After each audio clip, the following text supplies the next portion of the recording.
Whoa, here I go, here I go, here I go, here I go, here I go, here I go. Let me hit you with the intro, y'all.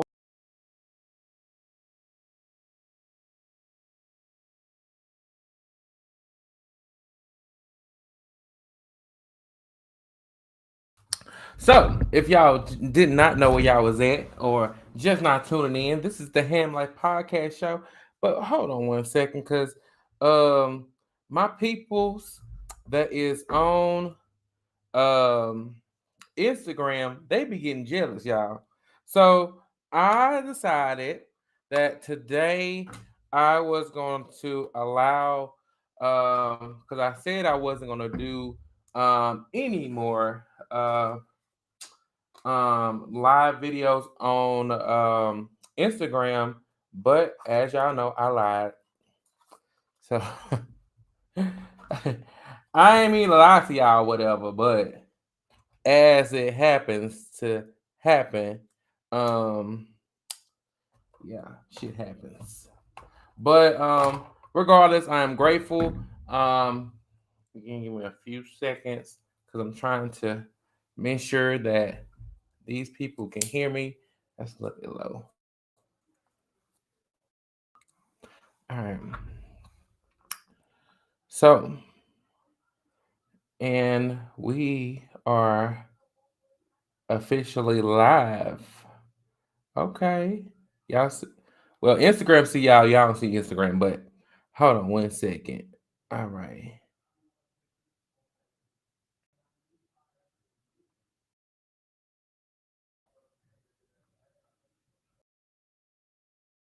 I am in the process of adding uh the captions on Instagram, whatever, because they do be a little bit much, but in order for people to see and tune in, I have to, you know, mention everybody.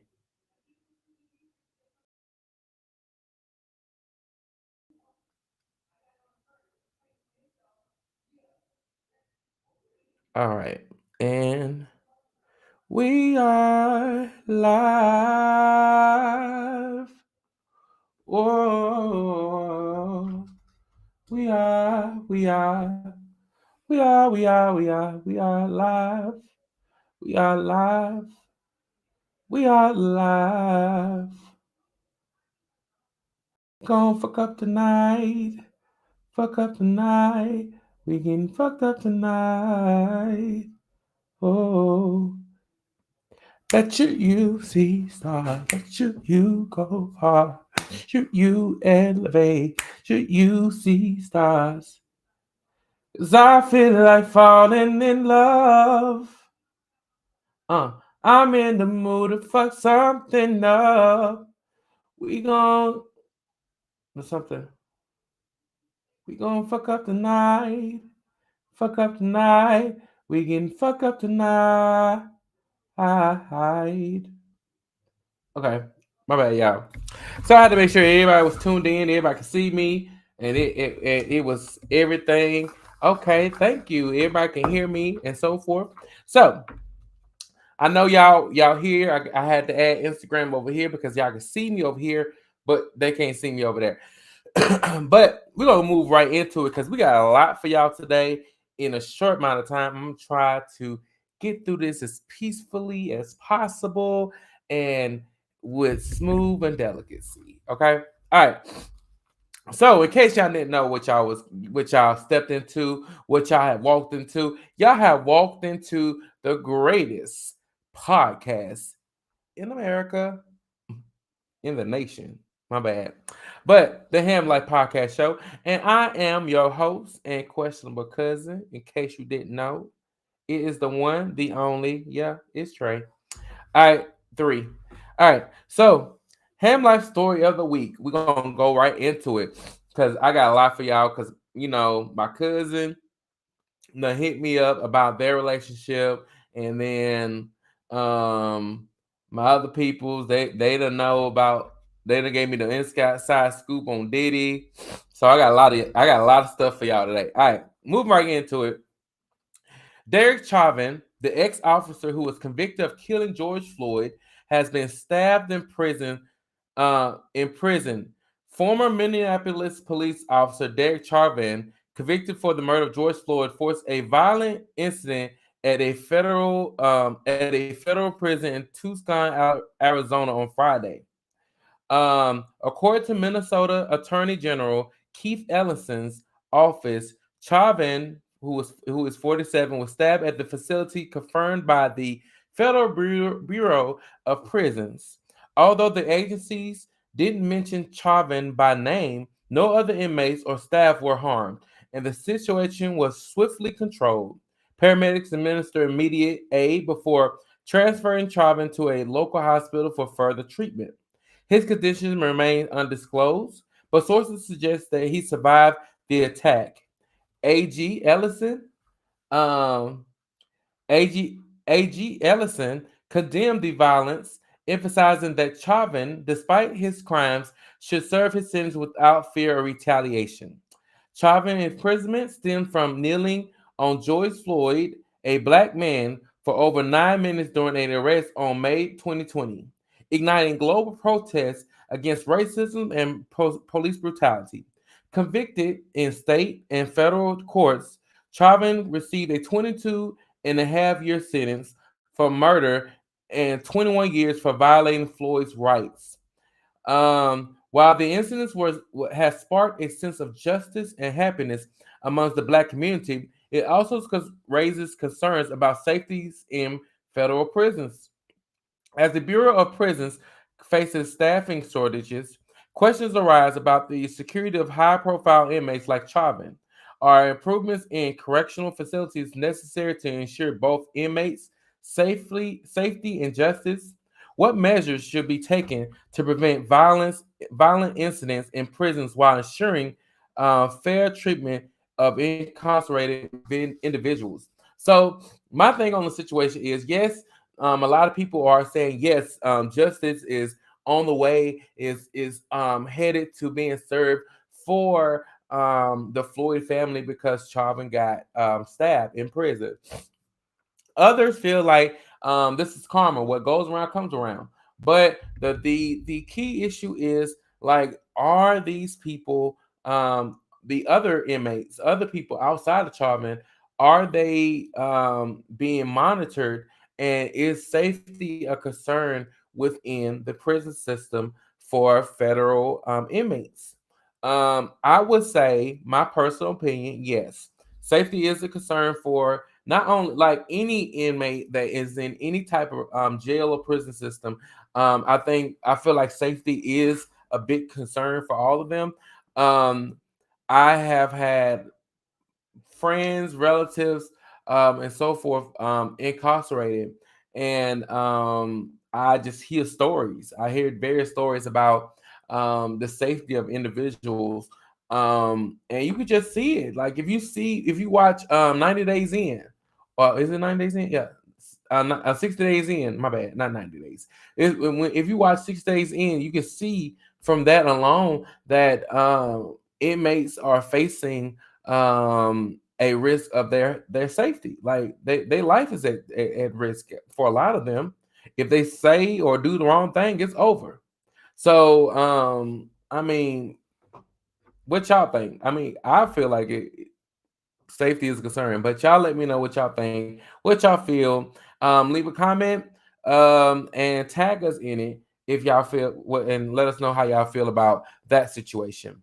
Um, on another news, comedian Tiffany Haddish was arrested by Beverly Hills police for suspected DUI after being found asleep in her car with the engine running at 5:45 a.m. Pacific Standard Time.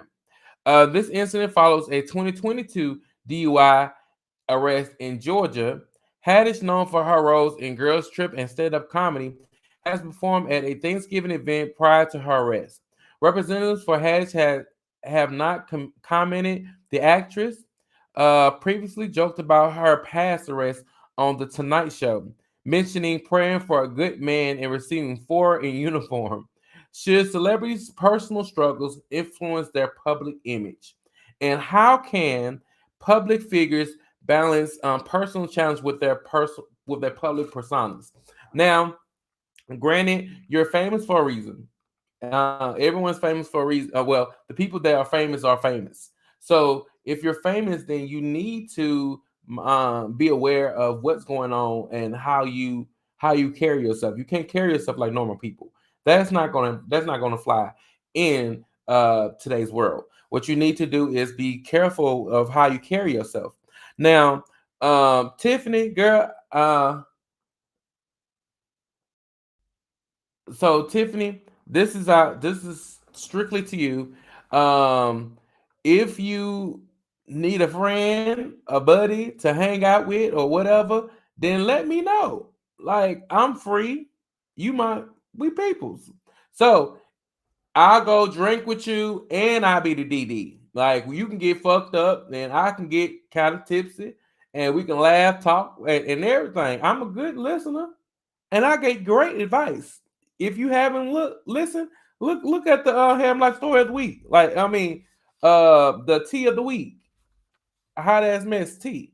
So look at that. I give great advice. I'm a great listener. So Tiffany, I don't care if you part of Tiffany team, if you Tiffany's cousin or anything, tell her to reach out to me and just give me a shot. Just hang out with me for at least 6 months, and I guarantee you won't get in no more trouble and actually might be trendy because my mouth is foul. So, and you won't have to say much. I say all the bad stuff so your image can stay squeaky clean. I got you, sir.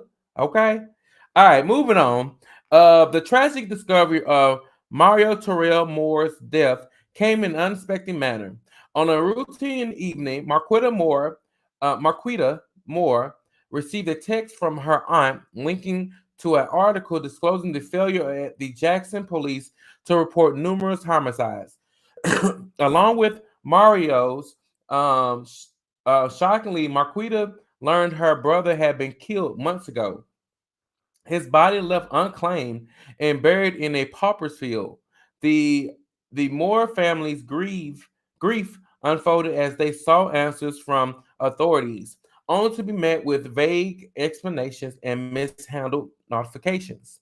Mario's stories mirrored that of Dexter Wade. If y'all recall, he was buried without his family's knowledge after being killed by an off-duty officer earlier this year.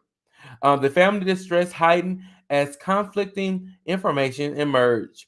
Authorities claim attempts to contact relatives, but the Moore family contested these assertions, insisting they were reachable. Mario's itinerant lifestyle made regular contact difficult, but his family remained in sporadic touch, unaware of his demise. The ordeal exposed systematic failures in death notification, leaving families unaware and bodies unclaimed. The family's distress mounted, accumulating in an emotional memorial service devoid of Mario's physical presence. The lack of closure and unanswered questions haunted Mario's mother, Mary Moore Glenn, who laments the disregard shown to her family. This tragedy highlights dialogue and focus on these critical political discussions. How might these varied settings influence the perspective of both candidates and viewers alike? Should a harder look be looked at for people who have relatives that has recently passed? Like this is like getting crazy actually because like it's no reason why a family cannot be reached due to someone else's lack of communication or laziness, um, or lackadaisical attitude. That's not hot. But I mean, teachers own. I do feel like they are wrong and they should be held accountable. I do feel like um, that um, that they should allow the family to be allow the family to look at their relative's body. I feel like that maybe something is to be hidden, or something is hidden in that. Um, Maybe their death was unjustified, and people and they died without their family knowing. So obviously, um, it's wrong. I feel like it's wrong. But y'all let me know what y'all think. How y'all feel? Do y'all feel like um that that these people was done wrong? Like they should have been notified. Y'all let me know in the comments below, and your comment may be right here on Ham Life Podcast Show. Okay. All right. So moving on. Hold on 1 second, my good people. Somebody just clicked in and is having difficulties, and I'm trying to help 500 people at once. All right. So let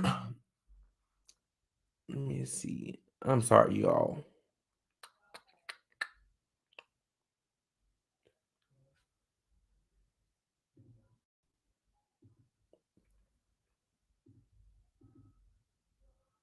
All right, my bad.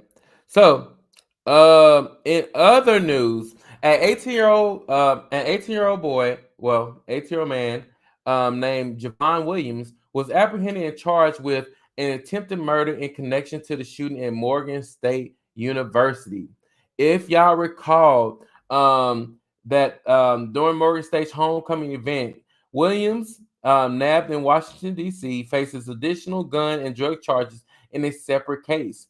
A minor also arrested remains unnamed and unconnected to the university. The incidents occurred post coronation ceremony, injuring 5 people, including 4 students, although the intended target escaped injury. I'm sorry. Campus chaos ensued, resulting in a lockdown, cancellation of classes, and homecoming events for the week. Detectives revealed the shooting origin, a dispute involving 2 shooters. Williams had been sought since June for unrelated federal charges in Washington. Notably, police arrested a group earlier, dubbed the Kennedy Street Crew, tied to drugs and arms trafficking in D.C. Baltimore officials praised law enforcement's swift action in apprehending Williams, emphasizing the city's determination to hold perpetrators accountable. Surveillance footage aided in identifying the suspects shortly after the incident. What strategies can communities adopt to prevent such violence during public events, especially on educational campuses? And how might authorities further enhance security measures in similar settings to ensure student safety? So, what I am going to say about that is, like, people need to stop being so fucking dumb. I mean, sorry for lack of better words. Stop being stupid. Stop being dumb. It's not worth it. Like like if you can't fight, then oh well. Don't get into it with nobody, or watch yourself. Don't stop shooting. Stop finding a reason to show that you hard or whatever, or that you about that life by shooting up a campus, and you didn't even shoot the person. You didn't even a lot of these innocent people got shot because, one, you trying to show you hard, and two, your ass can't even fucking shoot. So before you all try to go out and shoot people, at least, at the very least, try to discuss it out. Like, try to talk it out. Try to resolve the issues without using guns or violence. I mean, it's overrated at this point. Okay. Anyway, um, on a positive note, the 2024 U.S. presidential election marks a historic turn at Virginia State University, a HBCU. It's set to host a general election presidential debate on October the 1st in 2024. All right. The Commission on Presidential Debates revealed the groundbreaking decision, stating that Texas State University and the University of Utah will also hold debates highlighting diverse educational institutions. VSU President Makola Abdullah expressed gratitude, calling it a significant moment for HBCUs nationwide. Uh, Concurrently, a presidential debate is slated for Lafayette College in Pennsylvania on September 25th. Meanwhile, the Republican Party's presidential primary debate have proceeded without former President Donald Trump, who has yet to attend any. As this shift in debate location emerges, will this diversity in hosting institutions after the dialogue and focus on these critical political discussions? How might these varied settings influence the perspective of both candidates and viewers alike? I think this is a really big thing that viewers or that the presidential debate is going to be able to be viewed from HBCU campuses and higher institutions all over the nation. Um, I do think that's a big move because it do allow more people to be involved and see the importance behind voting and getting your vote counting, going out and voting, actually um, being heard, because this is a way for us to get heard.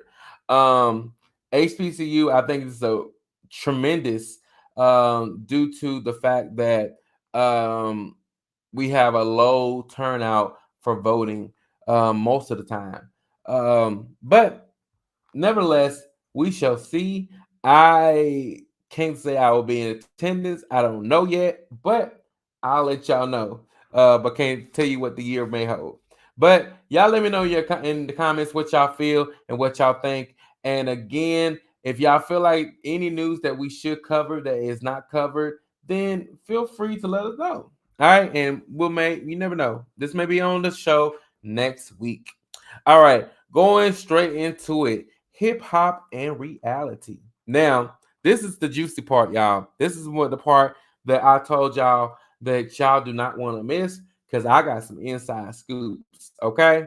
So, all right, hip hop reality. So, amid recent controversies, Will Smith and Jada Pinkett Smith showcased unity in family Thanksgiving photos. Yes, my cousins was together.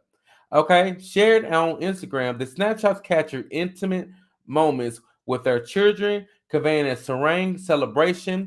This display follows unsettling claims made by Smith alleged former assistant about an incident involving Smith and actor Dwayne Martin.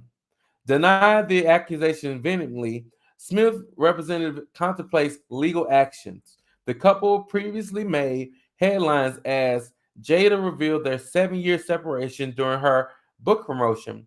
Despite living separately, they emphasized deep love and ongoing efforts to redefine their relationship.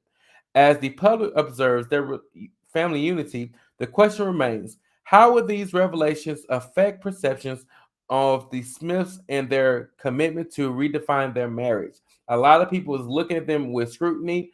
Brother Bilal, he's the one that spilled all this. He said he walked in on Will and Dwayne having intercourse, and he was very vivid to the point that he was calling Will Smith penis a shrimp. He said it's a little shrimp. But nevertheless, uh, y'all let me know what y'all think. Do y'all think that really happened? Do y'all think that, or do y'all think that because he is a little bit angry, maybe a little bit jealous, that he said that out of anger and he just lied on your boy? So y'all let me know in the comment, and don't forget to tag at hamlife.tv or at hamlifelove with your comment. All right, moving into it. I'm sorry, I got choked. Now, Diddy. Now I know y'all was waiting last week to see if I was gonna say anything about Diddy. I waited this week on purpose because there's a lot of things that have been going on, and I got some inside scoop. All right, so Diddy is all through the news. Music mogul Sean Diddy Combs faces new accusations of sexual abuse from two women, filed just before the expiration of the New York Adult Survivors Act. Joy Dickerson alleges Combs drugged and sexually assaulted her in 1991, according to the act, and sharing it within the music industry. Another Jane Doe accused Combs and R&B singer Aaron Hall of assaulting her and a friend in the early 90s, leading to severe repercussions. Combs denied the allegations through a spokesperson, citing exploitation and of the extended statute of limitations. The lawsuits follow singer Cassie's recent claims of abuse by Combs. As legal battles intensify, victims aim to hold Combs accountable for past alleged misconduct. The question remains: how will these accusations impact Combs' career and reputation in the music industry? And what might be the broader implications of these accusations on the music industry and the Me Too movement? How do you think that the public should approach allegations against public figures like Sean Diddy Combs? Now, if y'all ain't aware, if y'all been living under a rock, a lot has been coming out about that. So you had a video of a man. I'm not gonna say his name, but he said that he was basically talk about his like he liked to have he's an exhibitionist. He liked to have sex in public. So he was saying that he is very well endowed. So since he's endowed, he said that you could ask various people because they done seen him have sex in public, or he has had sex in front of them. And Diddy was one of them, one of those people that he said he have had sex in front of. So red flag, yes. Another video surfaced of him. I think it was on the Drink Champions or something. It was on the show, and he was talking to Fabulous, and he was saying some off the wall things, and then he was asking Fab like why you in part of me why you in parted with me for your birthday. And Fabulous went on and said, "Oh, I did party. You did come to me and celebrate my birthday with me. You came to my party, remember?" And Diddy went on and said, "No, I'm talking about one on one. Like, why me and you didn't party? Like you see, like from the outside looking in, with all the accusation going on, it looks like he was trying to say, yeah, Diddy's with the shits. Okay, so and then another video came out where he was saying that him and Usher used to wrestle over Frosted Flakes, and then he tried to clean it up. And he said, "Yeah, we used to wake up together." And like he said pause, and he tried to clean it up, but nevertheless, it wasn't cleaned up at all. Kiki Palmer's mother went on record and said Usher was gay, but that's one of my items. So y'all, and we ain't talk about Usher, but nevertheless, she she said that about Usher. Then another video came out with him and Justin Bieber, and he was kind of saying some off the wall things there too. So granted, this is in the wake of Cassie, of his misconduct with Cassie, in which they settled outside of court because he gave her the coins. Like, yeah, I'm not doing nothing else. And then Mr. Take That, like it's a lot of jokes been going around a long time about Diddy and about his background and what he likes to do and so forth. So a lot of people was careful of partying with Diddy, and people were warned, especially new artists coming up, they were warned that Diddy, do not party with Diddy. If you party with Diddy, even if you're male, you better watch the fuck out. That's all I'm gonna say. But how do y'all feel about the situation? Y'all feel like it is connected? Yeah, because if y'all recall, if y'all haven't known, Diddy has a very extensive violent past. And it's pretty deep. So if y'all want to look it up, go ahead look it up. Go ahead Google Diddy's past, because he have did everything. He do have a violent past. So I wouldn't put it past him. Not saying he did do it, but I wouldn't put it past them. But speaking of Diddy, the whole bad boy brand is being called out now. Huh. What you said? The recent lawsuit implicating Sean Diddy Combs companies involved sexual harassment allegations against Harv Pierre, a former president of the Bad Boy Entertainment and Bad Boy Records. Filed in New York Supreme Court, the suit accuses Pierre of a year-long pattern of grooming and sexual harassment leading to assault on a former assistant during 2016 through 2017. Bad Boy Entertainment acknowledged the lawsuit, highlighting it stems from past allegations not brought to their attentions earlier. The lawsuit employing the New York Adult Survivors Act names Cone Enterprises, citing neglecting and gender motivated violence. Combs, no stranger to legal issues, recently settled a lawsuit with singer Cassie with ongoing accusations. Combs vehemently denies the allegations and suggests the settlement with Cassie doesn't admit any wrongdoing. Will the lawsuit affect Combs' reputation, and how might it influence future dealings within the music industry? Y'all let me know in the comments. I personally don't think that his his reputation is at stake at all, because people have been calling Diddy shady for years. So I'm not sure what I mean I'm not sure much more about that, but hey, what y'all feel? Do y'all feel like Diddy? You do? You feel like Diddy did it? So I do feel like Diddy um may have some involvement, because y'all if y'all haven't recalled, he's also been linked to the death of Tupac. So all this is coming out within a matter of 3 to 6 months, and everything's hitting the fan at once. So y'all let me know what y'all think um about what's going on. Yeah, too many people speaking at once about Diddy, about all of that. So yes, it's a lot. All right. So moving right on. All right. I'll let y'all know as the story unfolds what's going on with Diddy and how his case is coming along. Okay. All right. The latest, if y'all haven't been watching, the latest episode of Zeus Network's Batty East promised escalating drama and fire conflicts. Sunday's teasers offered glimpse into multiple storylines, highlighting the ongoing clashes amongst cast members.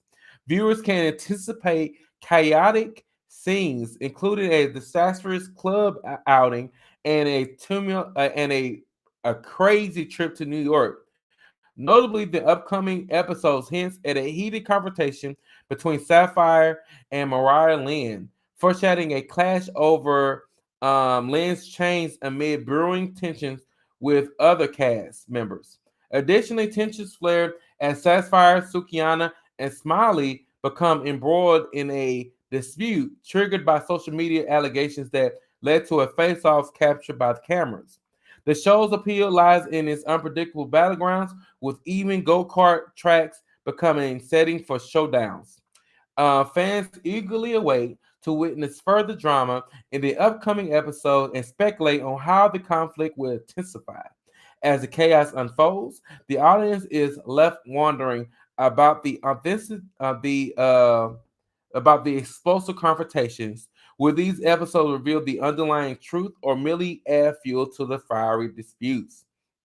Tune in to the Ham Lights for the latest updates and delve deeper into the turbulent world of Baddies East. I'm gonna keep y'all updated. So I feel like that just about the little I've seen and so forth, the Sapphire and Sukiana. Now I'm waiting on the Suki and Biggie, me not Biggie, Suki and Rolly fight, because Rolly supposed to got into it with Biggie. Rolly supposed to get into it with Suki, because yeah, Rolly and Biggie both got into it at once as well. But now she is getting into it with Sukiana, and supposedly, Smiley said she was gained by Suki and Sapphire, but y'all gonna see in this episode that she ain't going. Like that, like Natalie said, you wasn't gained or nothing like that. So they gonna get active. It's gonna be real active. Like today's show, it airs right after this podcast. So right after this podcast, I'll be wrapping up and going to Zeus Network, and watching Baddies East. But y'all let me know what y'all think about the drama that's going on Baddies East. Who is the most and who is the most interesting person on there? Who do y'all got? Who's y'all favorite on there? I do agree. Natalie is an instigator, but at the same time, that is her job. She is the executive producer, so her job is to keep it juicy. So she has to keep it juicy. So, but her and what's her girl name? What's her name? The light skinned one. Uh, what's her name? Her friend. Damn. Scotty. Her and Scotty get into it as well. I seen the previews of that. Her and Scotty get into a fight. Tasiki, Tasiki, Tasiki is my friend. Okay, that's my cousin. So I do love Tasiki. I'm glad she is finally Scotty a puppet. I did. Yeah, I do agree. Scotty's more like a puppet. She's a follower. She does not have her own voice. She will only jump as far as people will insinuate. But anyway, moving right along. Um Tyrese, yes, Tyrese, the singer, the actor, Tyrese Gibson has exploded on social media, firing back at his ex-wife Samantha Lee and alleging the Joe Budden podcast has wrecked his home life. The actor singer accused Lee of chasing fame, faking a marriage, and despairing him on air. He vented about Lee's retaining his last name, hurling insults while reposting clips from her interview. The drama didn't end there. Tyrese aired grievance about ongoing court battles, filing a motion to remove Judge Kevin Farmer from his divorce trial, and citing bias and unfair treatment. Allegations surfaced that the judge demanded a hefty bond payment within 10 days, an amount Tyrese struggled to meet due to the SAG after Afra strikes impact on his income. However, Tyrese faced backlash for sharing intimate details about his relationship under the podcast strain. Fans criticized his actions, accusing him of seeking attention. Is Tyrese crossing the line by dragging personal affairs into the public eye? And how should celebrities handle disputes without escalating drama? I agree, roller can fight. But as far as Tyrese is concerned, um, yeah, y'all can say that he's seeking attention, but I just think he's just speaking his voice. He's using social media as an outlet um for for his therapy. Like he's going through a lot. Not to defend him, not to say that Tyrese is like, oh, he can't do no wrong or nothing like that. But at the same time, he is going through a lot, and maybe social media is a way for him to disclose how he feels. So, what do y'all feel about the Tyrese situation? And then I do kind of agree about his ex wife still having his last name. I forgot. I can't even pronounce her original last name. I don't agree with putting business on social media. So yeah, teach his own. Like I'm not saying he's wrong. I'm not saying he's right. Celebrity or not, yeah, I agree. You shouldn't be putting your business out there. If you do, oh well, more power to you. But should they like? I don't know what y'all feel. Like I don't feel like he's necessarily 100% wrong, but the last name thing, if he want his last name back, then she should be able to change her last name. Well, how do y'all feel about that? Do y'all feel like once a couple is divorced, they should whoever took on the other's last name should go back to their maiden name, or should they be allowed to keep the last name in which they I mean, they was married. Maybe she didn't want. Maybe she didn't want to keep the last name Gibson. Should she be allowed to keep her married last name, or should she be forced to go and return to her original last name or her maiden last name? Y'all let me know in the comments what y'all feel, what y'all think about that. Someone else said uh, they should give their last name back. So especially if they're paying alimony, I do agree with that. If they're paying alimony, if your spouse is paying alimony to you, and or have to pay alimony, yeah, get if they have to pay you, man, and you get to keep their last name, hell no. Give their last name back. Take your maiden last name and go on about your business. But some people feel like, hey, they worked for it. They should be able to keep that last name. Well, keep their last name if they choose to. It's a free country. You can change your last. You can change your name anyway. So besides, it's too much work. But y'all let me know what y'all think. Y'all feel like Tyrese is doing too much, or y'all feel like it's justified. On another note, my cousin's trending this week, y'all. She is trending. Beyonce returns with her Renaissance album in 2022, setting ablaze at a whirlwind tour, accumulating this fall, leaving audience in awe. Her daughter Blue Ivy, which is my little cousin, joined her on stage, adding on endearing touches to the performances. For those who missed the live shows, anticipation peaks with the nationwide release of the Renaissance Tour experience film after its star-studded premiere, attended by luminaries like Lizzo, Kelly Rowland, Chloe and Halle Bailey, Michelle Williams, and the rest of our family, and including me. I did not post pictures. I didn't go on the carpet or nothing like that. But yet and still, I show up for my family. At the ground event, Beyonce throw a vision in silver chose to forego the red carpet fanfare, opting for an intimate interaction with supporters inside the venue. Her outfit perfectly aligned with the film's theme, insinuated by platinum blonde hair, drew admiration. With the tour concluded and the film launched, fans speculated about Beyonce's next move. Rumors hint at potential Las Vegas residency, residency. Oh god, I got tongue tied on that one, y'all. Reportedly backed by a colossal budget, stirring excitement for what the incomparable artist might unleash next. What's your anticipation level for Beyonce's potential Las Vegas residency, given her track record at awing, inspiring performances? And what other venues do you expect from multifaceted stars? So I think I'm looking for Renaissance 2 before she do the before she go ahead and kick her residency. God, Lee, I couldn't get that out. Okay, resident. Y'all know what I'm trying to say. Shit. All right, before she started living there and performing like in Las Vegas, what I'm waiting on either the Renaissance 2 album and it's gonna be fire, or I'm waiting for a Destiny Child reunion. I think they should do a Destiny Child reunion tour.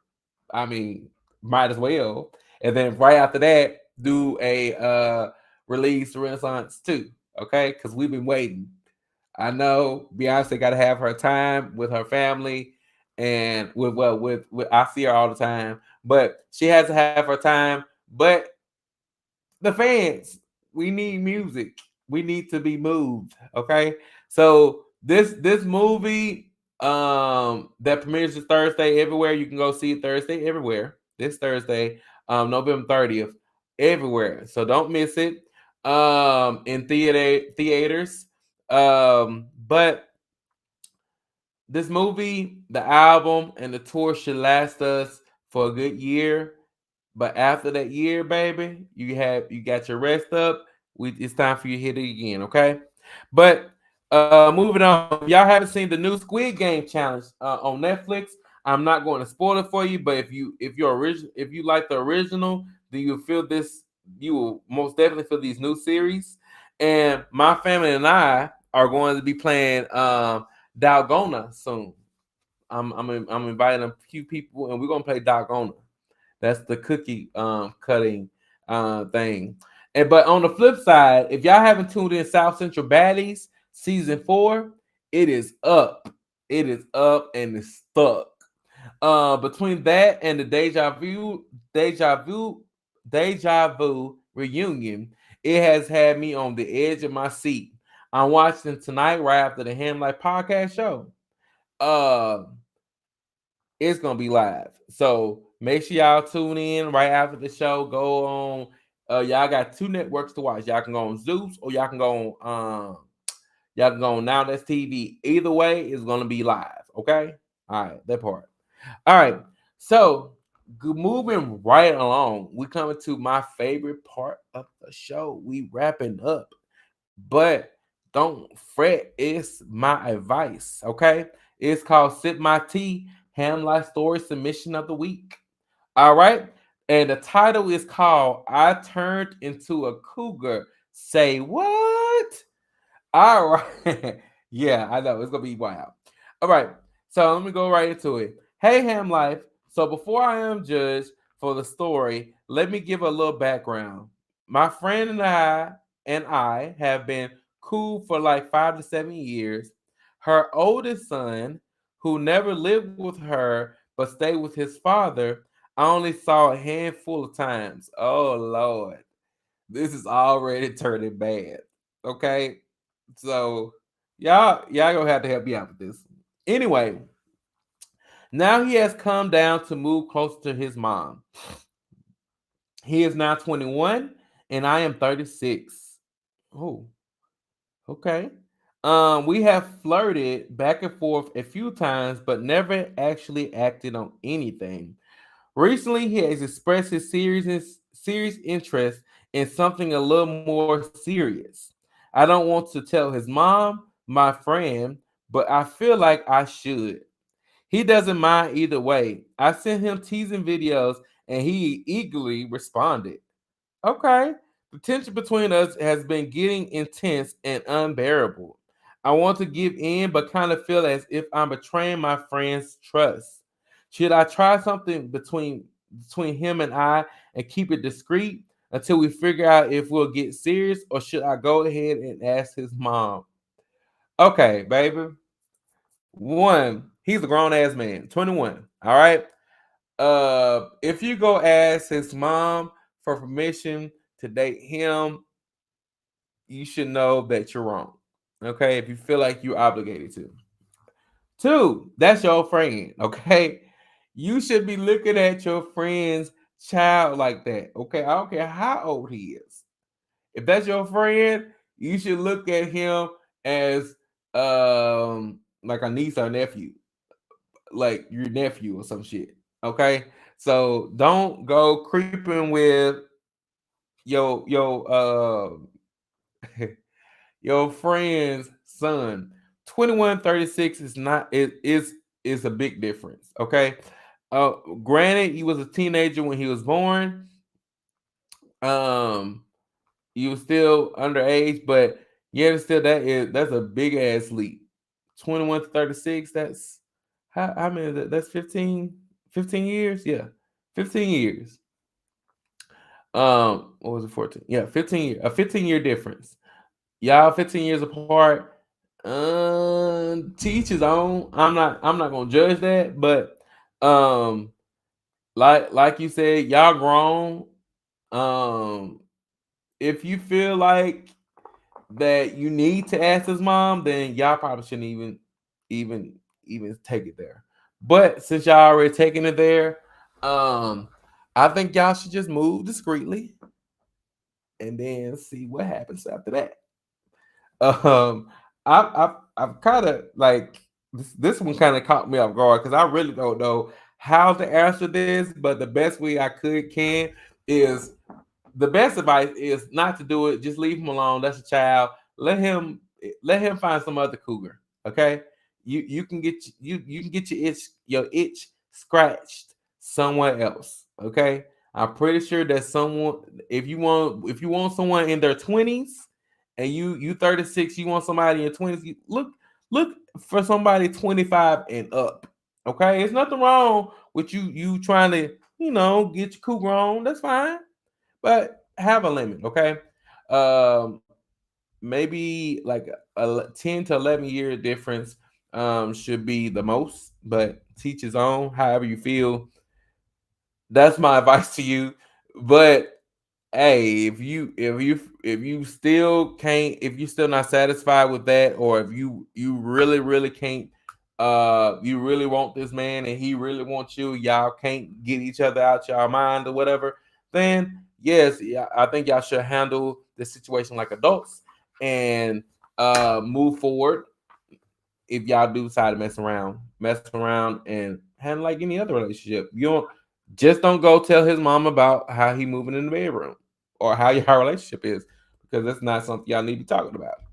But you got a story to tell, you need some advice, then don't hesitate to write to us at my@hotassmess.life, or just DM us on any of our social media accounts. And you never know, your story could end up right here. Don't worry, we won't disclose any acts unless you request to. As you see, this lady, she did put her handles on here. She didn't put her name or names because she knew that evidently somebody is going to watch and somebody is going to connect those dots. So she didn't even put where she was from. So hey, teach his own. But anyway, thank y'all so much for tuning in. Tune in next week while we have Magically Mundane joining the podcast show. And some more special treats we have for y'all. And and check out our merchandise page as well. Look out for commercials for that. We have commercials. We have big movements coming up. It's taking us a while to get there. Bear with us. We will get there. Today's podcast was sponsored by Divine Elevation, Spiritual and Life Coaching, Crochet by Cat, and KGL Design Studios, and the best podcast in the land. That's right, the Hot Ass Mess Podcast, aka the Ham Life Podcast Show, y'all. If y'all would like to be a sponsor or promote your brand on today's podcast, simply comment to this with hashtag Ham Life for Life, or email us at my.hotassmess.life, and in the subject line put "let me in." Okay, baby. All right, baby. All right. Thank y'all so much for tuning in. I'm ready to go get myself together because I gotta watch uh some shows. I gotta go watch these baddies shows. I gotta see them get it in. Cause they be going in, y'all. They be like, oh, man, okay, anyway, I'm not gonna act too much for y'all. But y'all have a great day. Thank you so much for tuning in. I am your host and questionable cousin, 3TRE. All right. I love you all. Many blessings to you all. Bye. Oh, this time y'all go last.